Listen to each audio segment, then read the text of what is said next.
draw a line. Turn the engines up. About more. Step into the chamber where the neon never sleeps. Heartbeat, hammer like a cold beneath the deep. I feel the gear grind rising in my core. Every little spark keeps whispering more. Polished steel shimmer on my skin when I breathe. Honeycomb shadows bending unfurl like wings. I'm a signal in the dark, a pulse you can't ignore. Say it with your body when you move more. Touch the switch, let the voltage climb. Light me up in ultraviolet time. Every limit that I had before. Break it open, burn it out, give me more. I want more, more, more. Turn the world up louder than before. More, more. I want fire through the floor. Lift me higher, hit the core. Give me more. I want more, more. I want more, more, more. Every breath a spark I can't ignore. More, more. When the city starts to roar, I step in, I begin screaming more.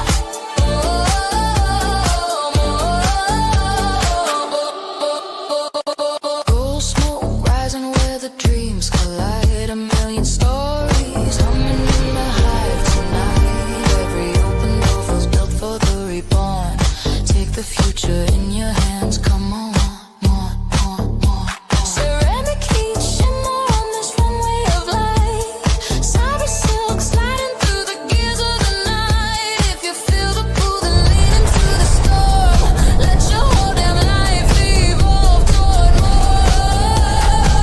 Touch the switch, let the voltage climb. Light me up in ultraviolet time. Every ceiling that we touched before. Break it open, burn it out, give me more. I want more, more, more. Turn the world up louder than before.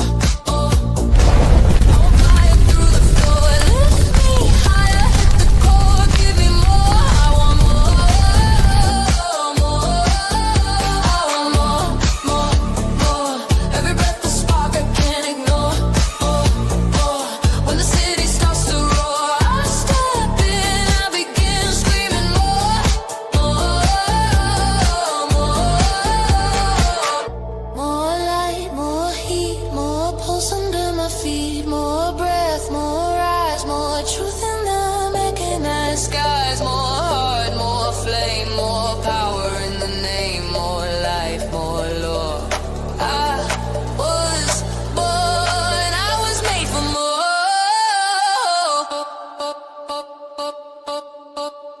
I want more, more, more. Turn the world up louder than before. More, more. I want fire through the floor. Lift me higher, hit the core. Give me more. I want more, I want more, more, more. Every breath a spark I can't ignore. More, more. When the future kicks the door, I walk in, I ascend, screaming more.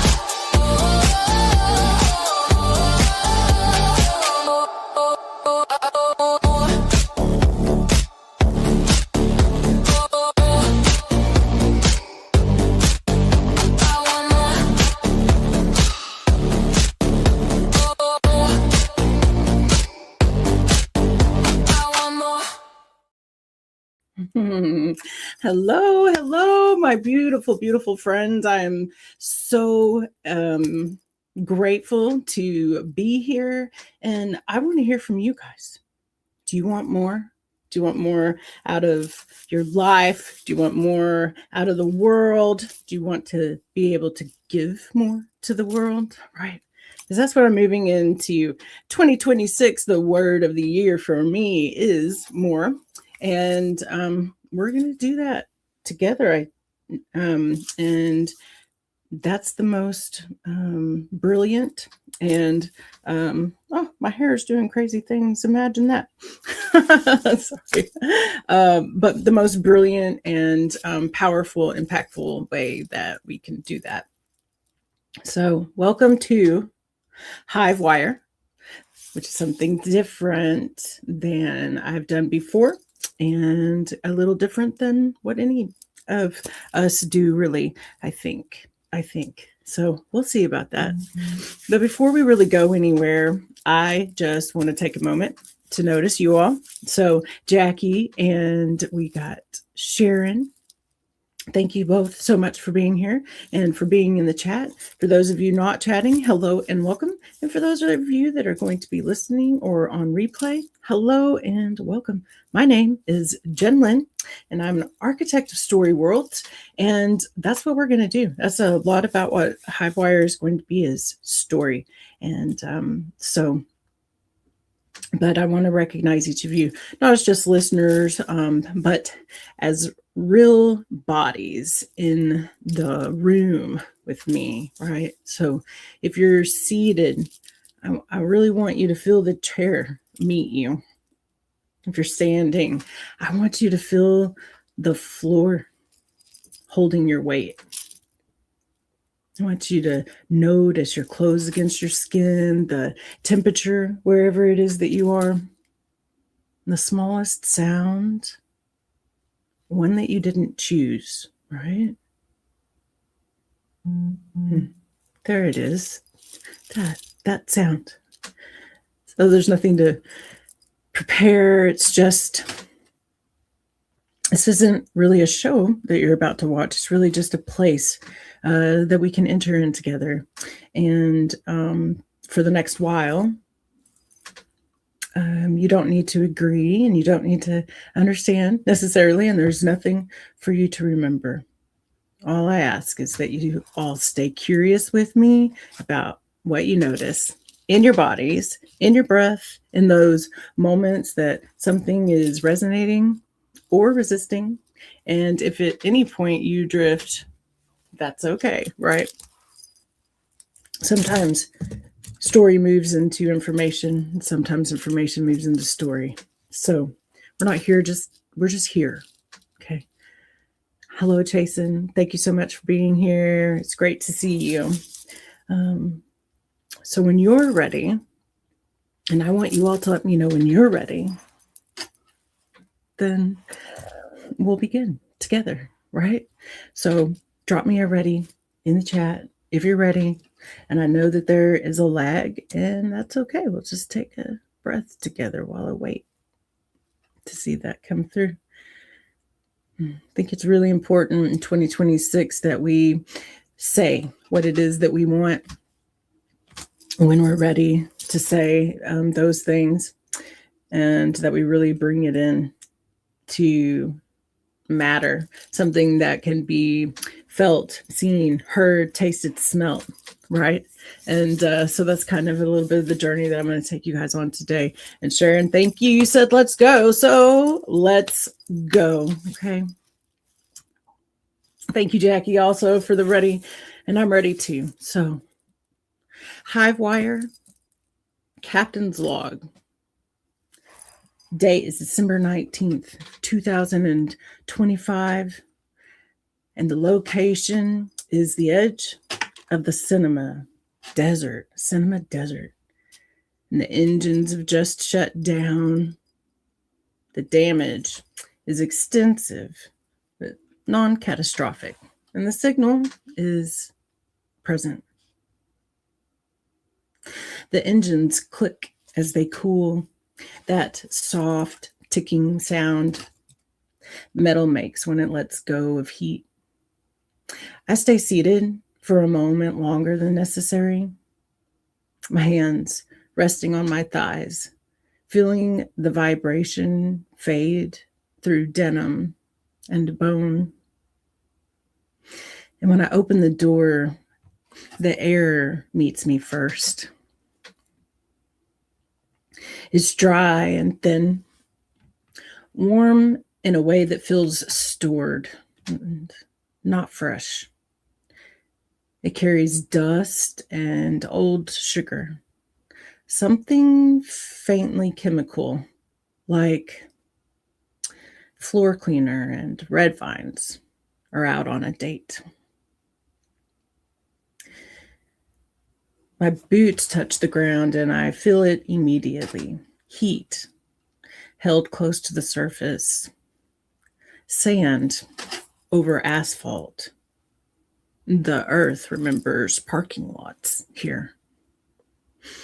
My clothes move when I walk. Fabric brushing skin and the quiet rasp of cotton at the wrist. A slight pull of my shoulders when the wind shifts directions. Even alone, my body keeps registering contact as if expecting to brush past someone in a narrow aisle. The silence here isn't empty. It has direction. I take a few steps and the sound of my own movement feels louder than it should. Gravel shifting, breath catching slightly in my chest. And somewhere far off, metal flexes. A structural cooling, the way that I just did. As I'm scanning the horizon, I see it. A fragment of a movie screen, just about a third of it, jumping up from the sand at an angle, like a broken sail or even a rib. The surface is dulled. What once reflected now absorbs. I walk closer and each step sinks just enough to leave proof. And when I reach out, I don't look first. I just reach. And the screen is cool beneath my palm. It's cooler than the air. And I wasn't expecting that. My fingers slide across it slowly, feeling resistance where I thought there would just be smoothness. But there's texture here. Not cracks or sand, but raised dots. I stop because they're 6 at a time, repeating. Braille. I trace it again, and this time slower. My fingertips warm as they move, and I know the word before I can even finish reading it. Still. S-T-I-L-L. I know it because I learned it through someone else's hands. We sat together once, in no rush with no agenda. And they told me about that, told me that blindness really isn't the absence of sight, but it's the presence of other information. That world never stops speaking. It just changes dialect. They told me Braille isn't a translation of letters. It's a translation of trust. You don't just skim it. You have to commit to it. You have to let your fingers be wrong until meaning arrives. They said that sight assumes, but touch confirms. And so I let my fingers confirm. Still. Not quiet, not empty, just still. This screen was never really meant to be read in this way, but it was meant to be looked at and projected onto and dominated by light. But buried here, blistered and abandoned, it learned another language. one you can only access if you slow down enough to feel. I lift my hand and the word remains. And behind me, the wind shifts and I feel it press the fabric of my shirt briefly against my spine as if nudging me forward. And I walk on. There are rows of seats that begin to emerge from the sand like ribs. Fixed in posture, their armrests are worn smooth by thousands of elbows leaning the same way toward the same story. I press on. It creaks and springs, still holding tension, long after the bodies have left. When I lean my weight against it, the world tilts. Just a few degrees, enough to notice that sensation you get when gravity briefly renegotiates its contract with you. My stomach lifts slightly. My shoulders compensate before my mind catches up. And for a moment, I don't know if I'm standing still or if the place is remembering motion. And then gold. Not metaphorical gold, actual light. I can see it inside a moving car, and suddenly there and here at the same time, stuck between two time zones. The engine hums low and steady, and it's familiar. The kind that keeps running even when the driver hasn't decided where they're headed yet. The wind slides over the metal, and the dashboard glows like amber, like an old theater aisle guiding you back to your seat.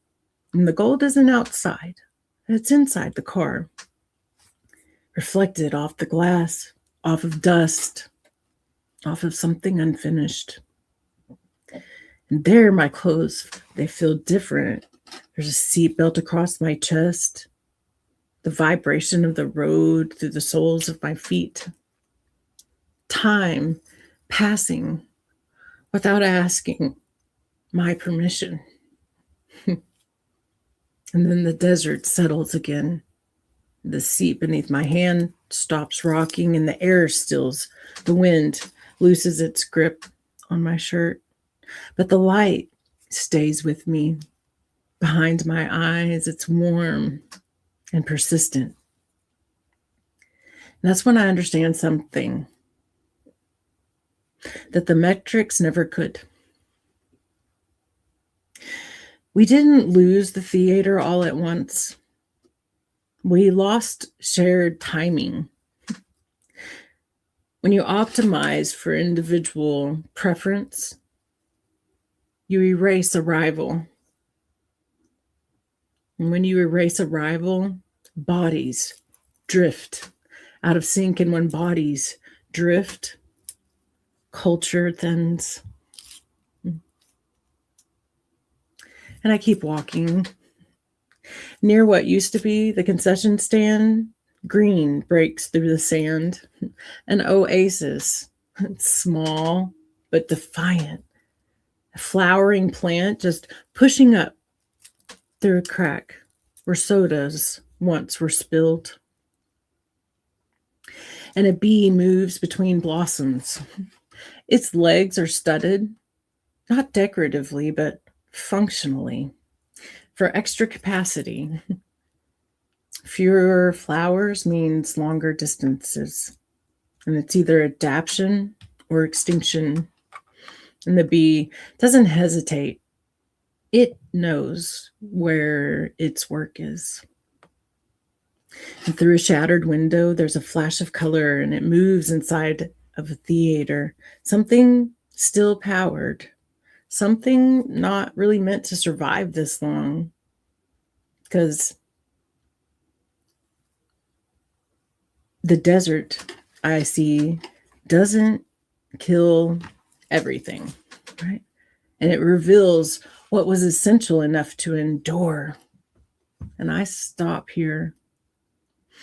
Not because the walk is finished, but because this is enough noticing for one log.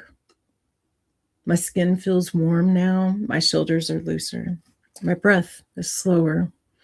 And the fabric at my cuffs is dusted with sand. And the engines are cooled. Damage extensive. Orientation is unstable and the signal is unmistakable. The wire hums. And tomorrow, I'll keep walking. Welcome in, Kenneth. It's really great to see you. I haven't seen you in a really, really long time.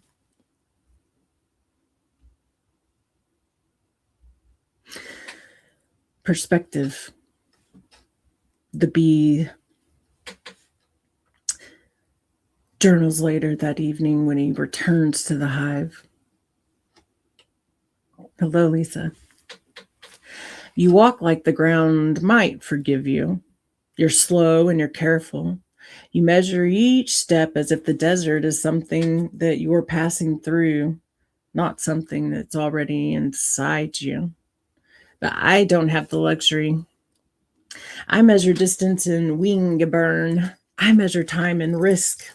The flowers used to be close. You remember that. Back when gathering didn't require strategy. Back when abundance was just assumed. Back when the air was thick with overlap. But it isn't like that now. So I changed. Everyone notices the studs first. They always do. They think it's style or rebellion. They think it's aesthetic. Punk that. These aren't decoration. They're load bearing. Extra surface area with extra grip, extra capacity. When the distances grew, I didn't write a manifesto. I modified the body. So that's what life does when systems stop working. You talk about collapse like it's an event, but we here in the hive, we experienced it as a recalculation. Less flowers means farther flights, and farther flights means fewer mistakes are allowed. Fewer mistakes means adaptation or disappearance. So we chose adaptation. You stand in front of the screen like it betrayed you, but me, I never trusted it. Screens are light, pretending to be nourishment.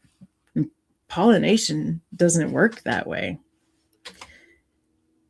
You touched the surface and found a word, and it raised from the dark. Your fingers slowed. Good. That word still wasn't left for just you alone. Still doesn't mean stopped, and still means holding tension without snapping. I've seen flowers do that in drought. And I've done it midair with a full load and nowhere safe to land. Still is survived. You wonder who benefits from the desert. And the answer isn't really that poetic.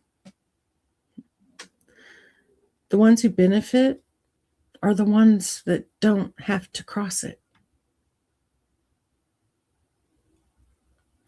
The ones who extracted without returning nutrients. Those that optimized without asking what the system actually needed to stay alive. The ones who never had to carry anything but themselves. You might call them executives, but I call them predators with good branding. That fly you haven't met yet, Robber, he's slick and expensive, and his hair's combed back like gravity owes him everything. He doesn't gather. He intercepts. And he doesn't pollinate. He consumes the pollinators. And when the field goes quiet, He calls it market correction. But punk that. You missed the theater because it synchronized you. I understand that. Because synchronization is power. And power is dangerous to hierarchies that are built on fragmentation. When you arrived together, your heart rates aligned and your laughter stacked and your silence meant something. That kind of coherence spreads. You stopped being predictable, so they replaced ritual with choice, choice with preference, and preference with data. They didn't ask what happens when everyone watches alone, but I'll tell you. When you forage alone, you die alone. And when you forage together, you map the field. No map means no future. You think I didn't notice the gold light in your eyes when you remembered driving, but I did. That's stored warmth and shared direction. That's time moving at the same speed for more than one body. But you lost that before. You lost it before you lost the buildings. The seats are still here because matter remembers function far longer than humans remember meaning. Springs don't quit just because the room empties, and neither does the wire. I can feel it humming under the sand. Power never disappears. It reroutes downward, into tunnels, into roots, and into places that don't advertise. You keep calling this place a desert like it's dead, but deserts are selective. They kill what's insufficient, but they spare what adapts. If you look around, the screen learned Braille. I'm a bee that talks with, and I have studs. The story learned how to travel underground, you see. And you're still here because you're finally moving at the right pace. Slow enough to feel, slow enough to listen, slow enough to be wrong for a minute. That's when intelligence returns, not artificial or optimized, but alive. So keep walking, touch what resists you, listen to what hums instead of what shouts. Let the desert teach you how to carry more, but without pretending that it's easy. And when they tell you that something is too strange or it's too slow or it's too unscalable, you already know what to say. Punk that.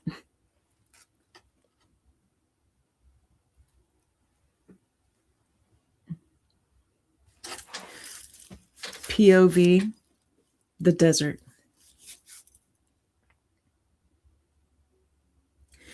You call me empty, but that's your first misunderstanding. I am not empty. I am spacious. And there's a difference.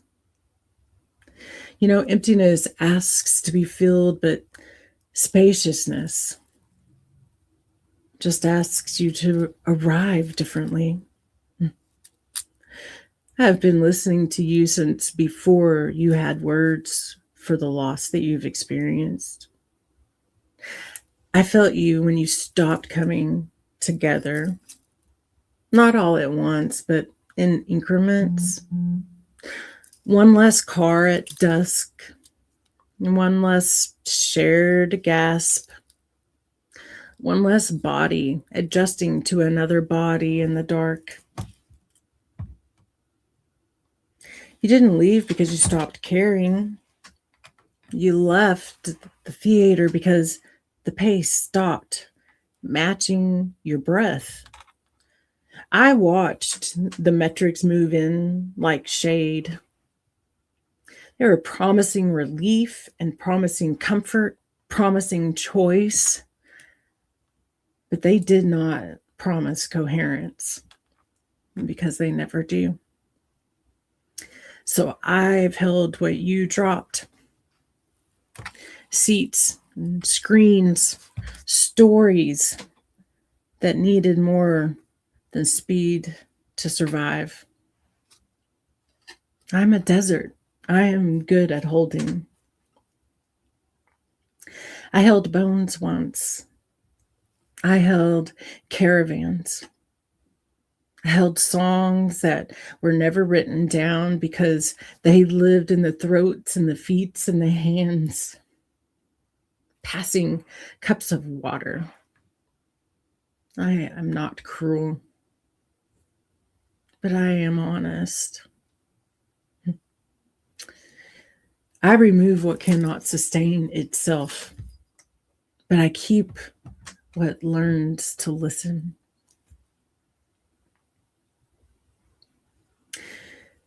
Humans think discourse requires noise, but it doesn't. It requires time without interruption. That's why you're hearing yourself again out here. Your own questions are finally loud enough. You ask, why did it stop working? Who benefits? And where did the feeling go? Those are not intellectual questions, my friends. Those are embodied ones. Because your body already knows the answers. It's just culture forgot how to ask them together.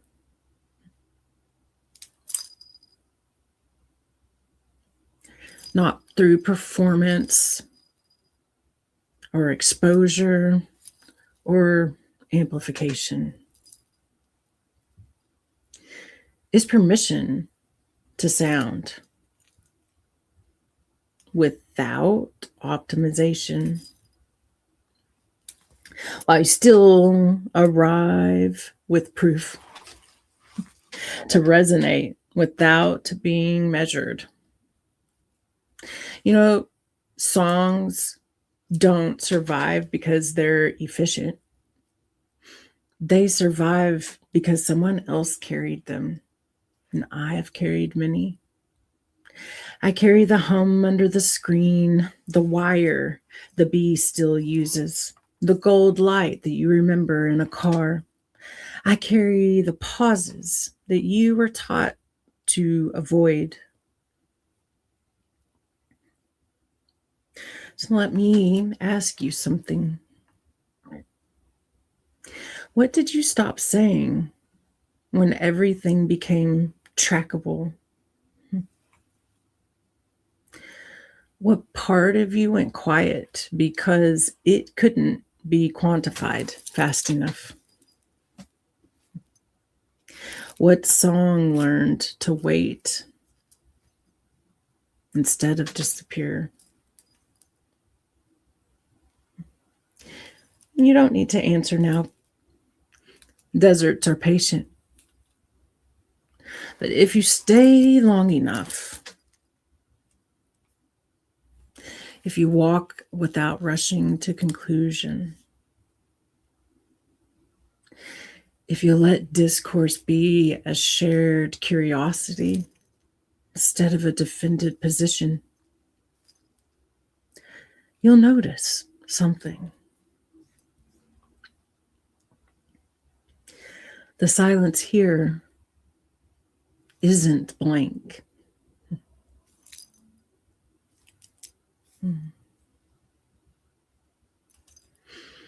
It's listening back. And when you finally speak, not to perform or to persuade or to be correct, the ground will remember how to receive you. That's how civilizations begin. Again and again. Not with aggrievement,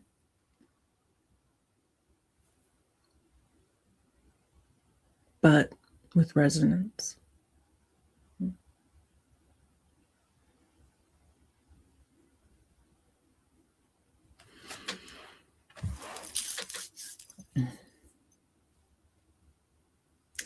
Hello, Kenneth and Marissa and Nick and Torito. It is so good to see all of you. Story. The world is a story. And then each individual world that we live inside of one world is story. Then within the stories, there are stories. Stories are what we use to give things meaning. And what we give meaning and presence is what we experience again and again. And then when we're with and around each other, that has an energy about it. And we feel that, we recognize it from each other. Some of us call it synergy, energy. And I call it resonance, right? Resonance. Resonance is my second word for 2026. Actually, resonance is my word for the rest of my life. Because part of Sing Your Song is that it lives under resonance underground. And so right now, that's just a word to you all. I'll be introducing it to you soon enough. Very soon.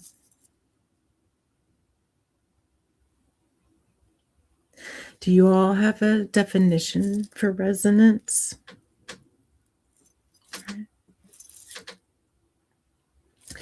Have you experienced resonance? There are things that we have gone through life believing are unmeasurable. And that is not true. That is not true. We have the power of our words and the power of story to give anything meaning. And anything that has meaning has measurement of some kind.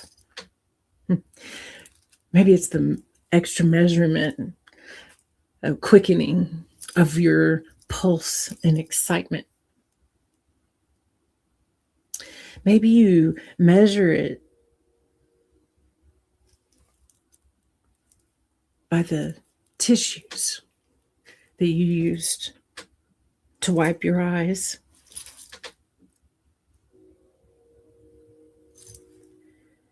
Maybe you measure yourself, because that's what our brains do too, right? And they give us meaning. And I think that there's not a single thing that we can't give meaning and weight to.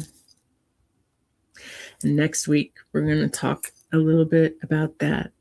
We're going to talk about the things that we have been told are immeasurable in our lives, in ourselves, and most definitely in our businesses. What we were told you can't measure. I think you can. And I'm going to give you the equation, right, to be able to do that. Because I think it's really significantly important and right on time. For me, it was right on time as I prepared to move into 2026. And I know all you all are preparing to move into 2026. And I think that is something that's really incredibly important. And I'm also going to offer that to you all next week when you come in. And it's something that you can do on your own. But what I am pretty sure that you'll feel, and Sharon, maybe you can help me because you've seen the worth calculator, right? That we can see how worthy we each are without doing a single damn thing, but just simply existing. And then everything else is icing. Everything else is story.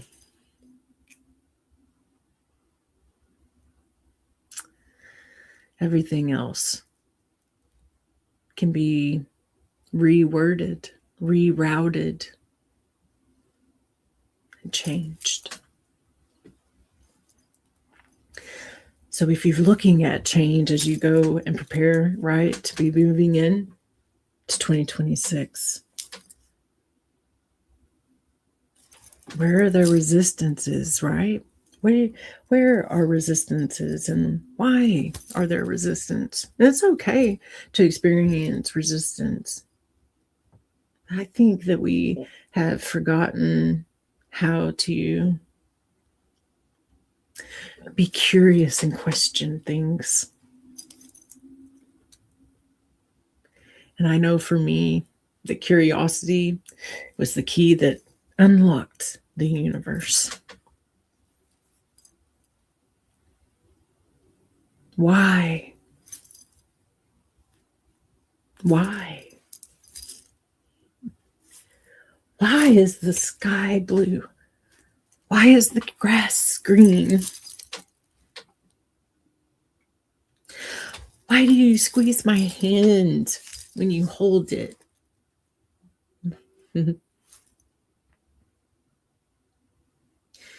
We ask why when we're small, constantly, consistently, because we're curious about everything. And so curiosity is my third word for 2026. And you all know me, there will be many, many more. More, by the way, also is, I talked about that the last time that I was, that I did come live. More generosity, more reciprocity, more resonance in every individual moment, more regeneration, more presence and less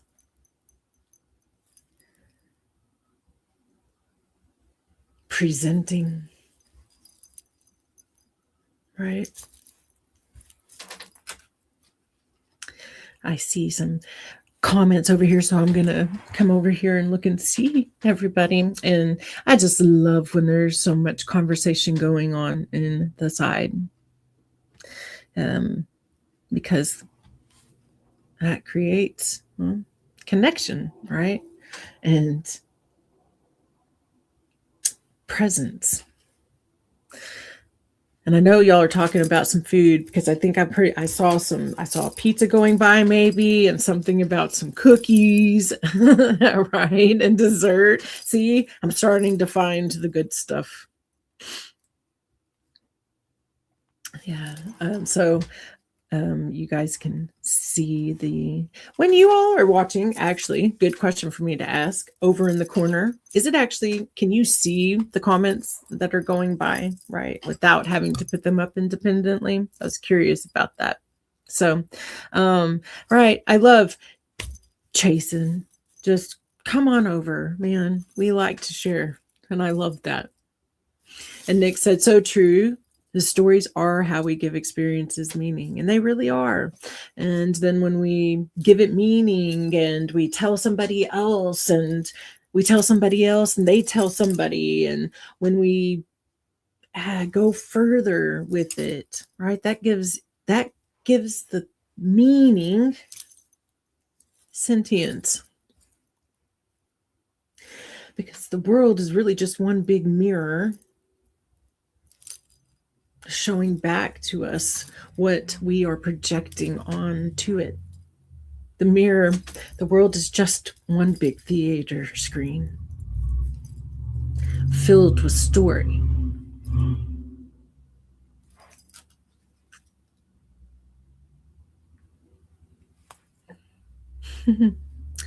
And Kenneth said tonight's words are filled with nuggets of wisdom and kindness, goodness and patience, encouragement, empathy, understanding, sincerity, perseverance, knowledge, honesty, love and hope and courage, tenacity, awesomeness, caring, positivity and compassion and passion and inspiration, resilience, respect and gratitude, enthusiasm, guidance, and motivation. Motivation supports, my friends. Kenneth, thank you for seeing me.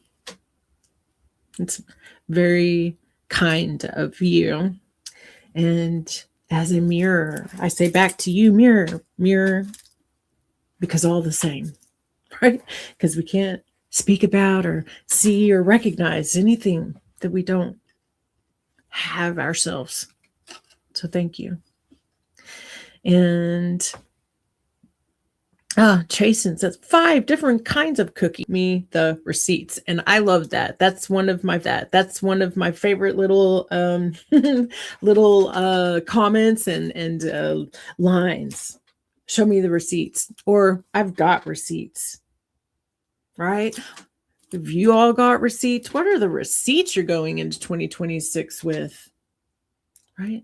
Presence, authority, embodiment, being centered in self and service. What are your receipts? That's something that we've seen a lot of, right? In the last couple of days, all across socials. This is your year in 2026 across socials. Was there anything that surprised you all that you saw? Was there anything that excited you, motivated you, inspired you? Things that you forgot, right? Because that's something, especially for me, like I forget everything. Sometimes even as I'm saying it. Some of the receipts that we've had, even together, it's just like the desert I watch, right? That's why I can write about it and speak about it and talk about it and become it. That's why I understand it. And I've seen each of you grow so much. Like, it's been the most amazing year. And there have been challenges. And I've seen each one of you navigate them with such humanness.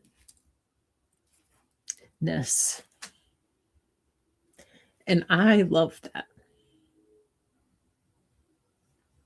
The real, the gritty,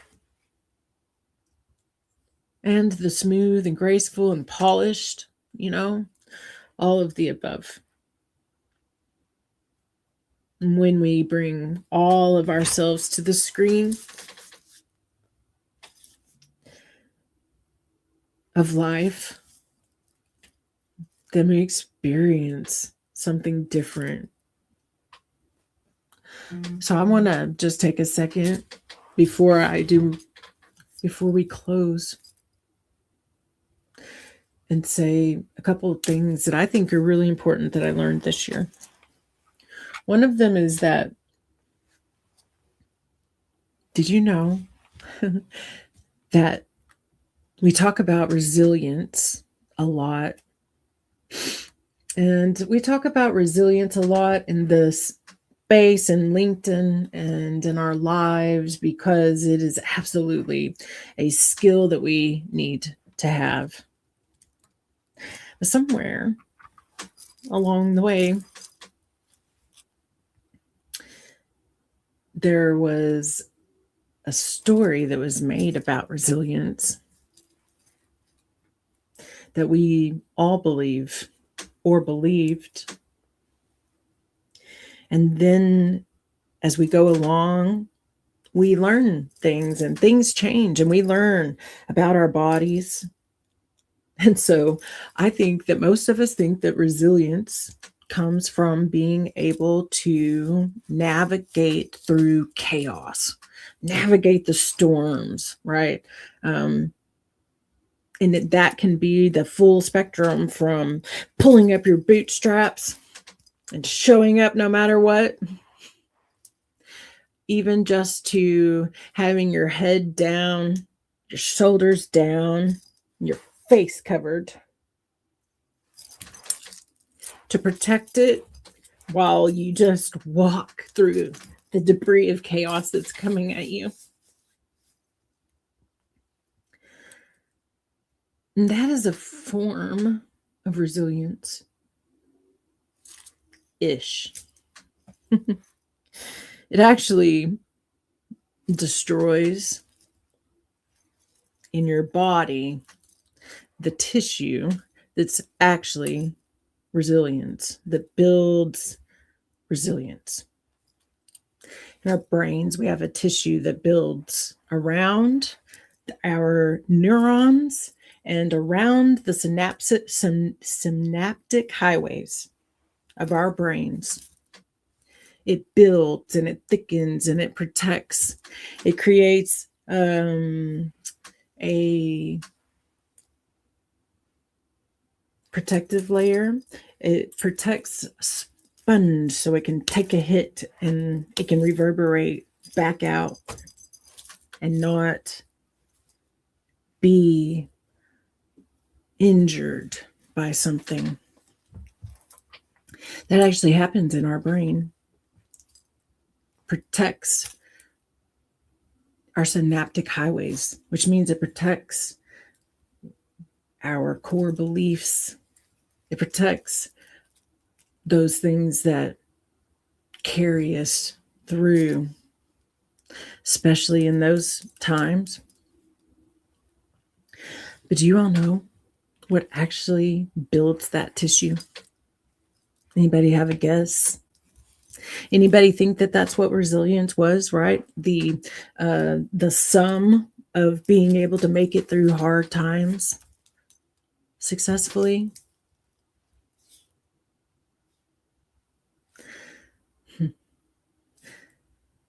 Imagination and creation and play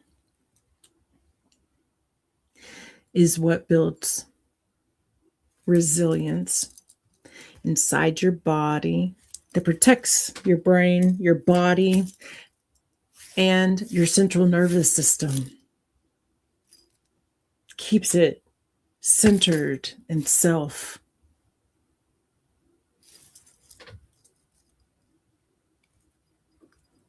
Not pushing through. Play and imagination. Years ago, just a couple of years ago, I very first started hearing about the age of imagination and creation. That there would be a tool coming that was going to help support us do that. This is when I was going through and getting my degree in neuroscience and neurobiology coaching. So as I was doing that and going through that, we were talking about that. And I know that I found myself in it. And it's one of the reasons that whatever that doesn't kill you makes you stronger. That's it, right? That's what we say. But what we're really trying to protect is our body and our central nervous system. It's so important. It is so important. There's so many things that we don't understand, and so many things that we understand that will change. Adaption, right? And the ability to do that because we have neuroplasticity. But to do it, it's all about story, right? So we go back to story. But there's going to be lots of things like that we'll talk about. The misinformation, things that we thought that we knew and things that we know now that are different. How to adapt to those things, right? So before we leave, I just want to notice you all again. So Kenneth and Jackie and Chasen, Marissa, Nick, Sharon, Charlito, and I'm terrible with names, so I'm sure that I just slaughtered that. Please forgive me. And whoever else is listening while you're driving or going to be on the replay later, thank you for your presence.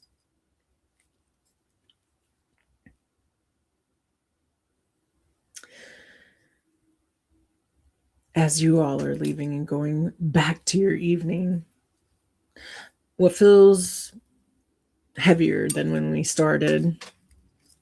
What feels lighter? And what does heaviness and light even mean? What feels newly awakened? You don't have to name it, but you can if you know. But it's not about consensus. It's just about coherence. If something follows you, right, a question or an image or a sensation, that's not something that you have to resolve right away.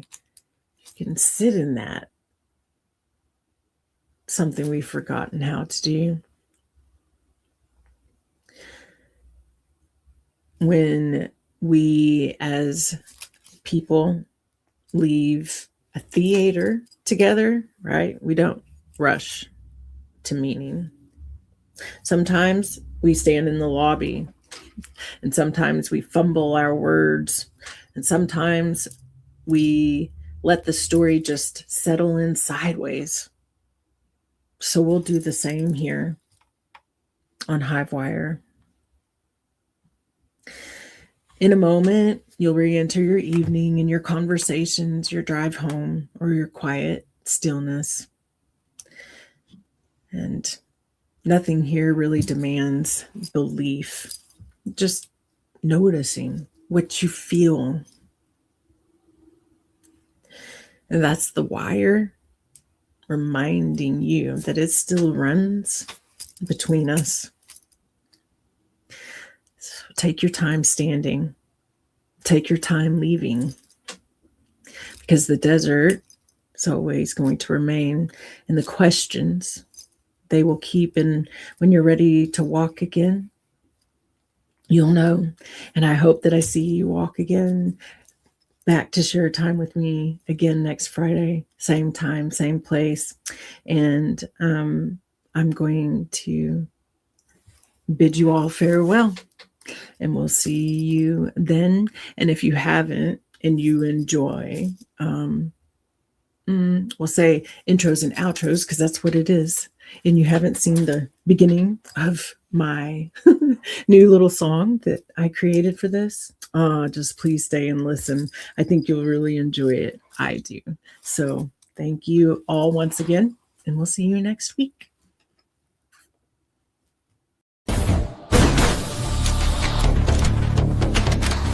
Static in my veins,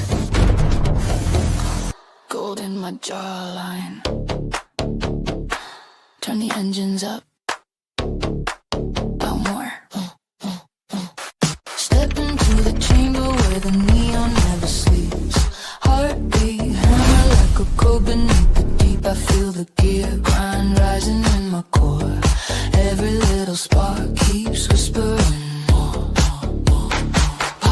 feel shimmer on my skin when I breathe. Honeycomb shadows bending, unfurl like wings. I'm a signal in the dark, a pulse you can't ignore. Say it with your body when you move more. Touch the switch, let the voltage climb. Light me up in ultraviolet time. Every limit that I had before. Break it open, burn it out, give me more. I want more, more, more. Turn the world up louder than before. More, more. I want fire through the floor. Lift me higher, hit the floor. Give me more. I want more, more. I want more, more, more. Every breath a spark I can't ignore. More, more. When the city starts to roar, I step in, I begin screaming more.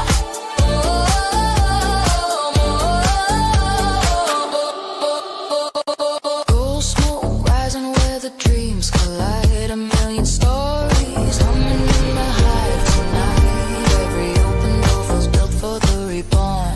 Take the future in your hands, come on, more, more, more. Ceramic heat shimmer on this runway of light. Cyber silk sliding through the gears of the night. If you feel the pull, then lean into the storm. Let your whole damn life evolve toward more.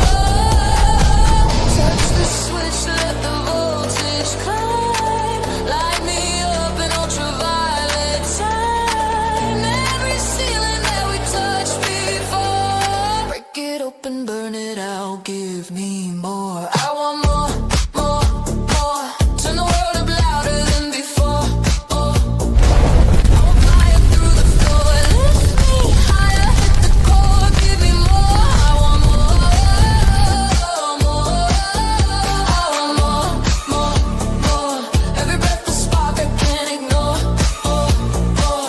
When the city starts to roar, I step in, I begin screaming more, more, more.